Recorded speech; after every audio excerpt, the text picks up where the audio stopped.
د هلمند والي په نوښت په لومړي ځل 50 تنو دیني عالمانو ته د انګلیسي ژبې او کمپیوټر کورس پرانېستل سو ترڅو له عصري زده کړو یې برخمن کړي. د هلمند والي تورن جنرال محمد یاسین د پرانېستې مراسمو پر مهال وویل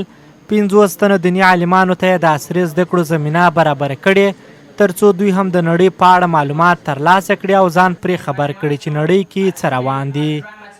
د 50 نفر علماو دپاره چې نننۍ زمونږ علما هم باید عصري تکنالوژۍ سره اشنا شي. د هغې دپاره د کمپیوټر او نور برخو دپاره هم یو کورس جوړ شوی انګلیسي او کمپیوټر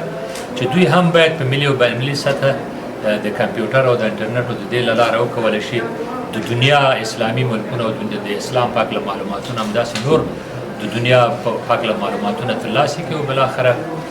او په ښه صحیح صورت سره خپل جامعه کې د تطبیق لپاره. دغه راز د توحید د ټولنیزو چارو مؤسسې ولایتي دفتر مشر حمیدالله برکزی وایي د حرفوي زده کړو کورس د 6 میاشتو لپاره دی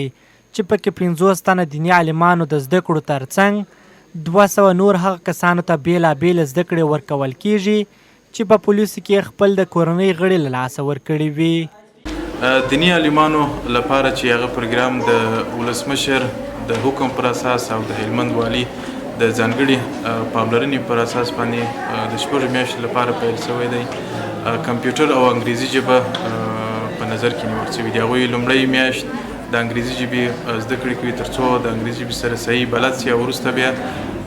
هغوی ته کمپیوټر زده کړې پیلېږي. که څه هم دیني عالمانو ته د یاد کورس پرانېستل نوې خبره او جالبه ښکاري خو پرې خوښ دي چې یوه نوې ژبه او کمپیوټر زده کوي. دوی غوښتنه لري ترڅو لیرې پرتو ولسوالیو کې هم یاد کورسونه پرانېستل سي ترڅو د هغه ځای دیني عالمان هم ترې برخمن سي. او نور که چیرې کمپیوټر او انګلیش موږ زده کړو موږ نور یعنې ټکنالوژۍ ته موږ لاسرسی پیدا کړو موږ نور ډېر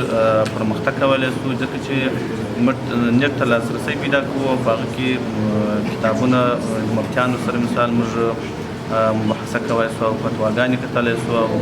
کسانی میتونه ارتباطات سریع داشته باشه که او با زبان دنیا یعنی با زبان بین المللی دنیا که عبارت است از انگلیسی و همچنین با وسایل و تکنولوژی روز یعنی اینترنت کامپیوتر با این فایل ها باید آشنایی داشته باشه. د یادولو ده چې په هلمند کې د هلمند والي په ځانګړي نوښت 50 تنه دیني عالمانو او دغه راز بیا 200 هغه کسانو ته بیلابیل زده کړې ورکول کیږي